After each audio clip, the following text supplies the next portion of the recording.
Hello everyone. Bye now बहुत लोगों के केमिस्ट्री प्रैक्टिकल हो ही चुके होंगे, but still there are many who are left. और जिनका प्रैक्टिकल अभी तक नहीं हुआ, they have certain doubts in their mind. तो आज की इस वीडियो में हम लोग सारे डाउट्स को क्लियर करेंगे, क्लियर पिक्चर आपको देंगे कि प्रैक्टिकल में क्या और कैसे होता है, so that you can prepare it well. तो this is all about your chemistry practical exam. आपको 3 एक्सपेरिमेंट्स मिलते हैं। The first one is titration, जिसको हम लोग वॉल्यूमेट्रिक एनालिसिस कहते हैं। This is going to cover 8 marks.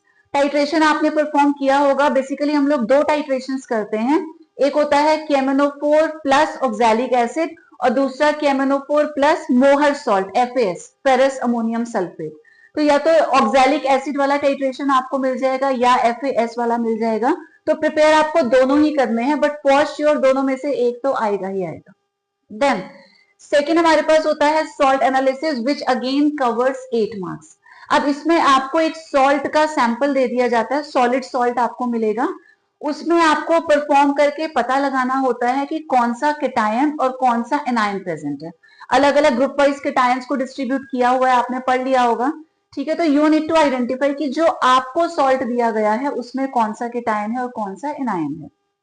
Third आपको जो एक्सपेरिमेंट मिलता है वो होता है कंटेंट बेस्ड। उसमें ऑप्शंस रहते हैं, या तो आपको मिलेगा फंक्शनल ग्रुप आइडेंटिफिकेशन और या फिर आपको मिल जाएगा colloidal solution, preparation of colloidal solution.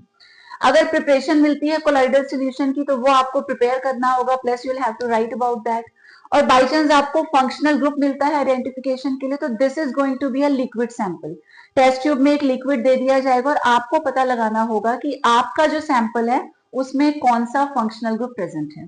तो यानी कि जितने आपने प्रैक्टिकल्स परफॉर्म किए हैं, पढ़ना तो सब कुछ है, बट हाँ उसमें से आएगा क्या। One will be titration, the second is going to be a salt identification आप लोग करेंगे, and the third would be या तो एक फंक्शनल ग्रुप आइडेंटिफाई करने के लिए या फिर preparation of a colloidal solution.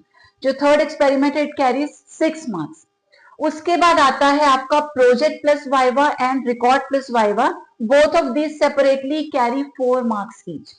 अब एक प्रोजेक्ट आपने प्रिपेयर किया होगा, इन्वेस्टिगेटरी प्रोजेक्ट। तो प्रोजेक्ट आपको लेकर के जाएंगे और उससे रिलेटेड वाइवा होगा, टुगेदर इट वेज 4 मार्क्स।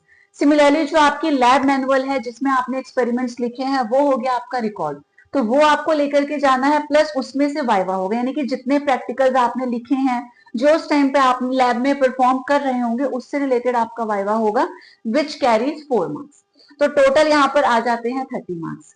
अब स्टूडेंट्स को बड़ा एक कंफ्यूजन रहता है, वो कई बार पूछते हैं कि मैम वाइवा में किस टाइप के क्वेश्चंस पूछे जाते हैं। तो देखिए, it completely depends upon the examiner, external examiner who is coming for your practical. ठीक है, उनकी उनकी चॉइस होती है कि what kind of questions he और she is going to ask. But yes, सबसे पहले जो चांसेस होते हैं वो है आपके प्रोजेक्ट से रिलेटेड। जो प्रोजेक्ट फाइल आपने बनाई है तो वहां से क्वेश्चंस पूछे जाते हैं। सेकेंडली आपसे क्वेश्चंस पूछे जाते हैं रिकॉर्ड से, जो आपने एक्सपेरिमेंट्स लिखे हुए हैं या जो आप लैब में परफॉर्म कर रहे हैं उससे रिलेटेड 1 या 2 क्वेश्चंस आपसे पूछे जाएंगे। उसके बाद लिमिट किसी चीज की नहीं है, टोटल जितनी आपकी थ्योरी है, थ्योरी में से भी क्वेश्चंस पुट अप हो जाते हैं। तो जनरली एग्जामिनर्स चेक कर लेते हैं कि इस टाइम पर आकर स्टूडेंट्स की कितनी प्रिपरेशन है, तो they often find it very interesting. तो जनरली वो आपसे थ्योरी के क्वेश्चंस भी पूछते हैं। ठीक है, but theory is going to be last option. उससे पहले इन दोनों चीजों को आपने जरूर प्रिपेयर करना है, which is going to help you the most in your viva. तो प्रैक्टिकल रिलेटेड जरूर पढ़ लीजिए, उसके बाद प्रोजेक्ट रिलेटेड जरूर पढ़ लीजिए। बाकी थ्योरी अब तक आपकी काफी हद तक प्रिपेयर हो गई है, उसी में से आ जाएंगे वाइवा के क्वेश्चंस।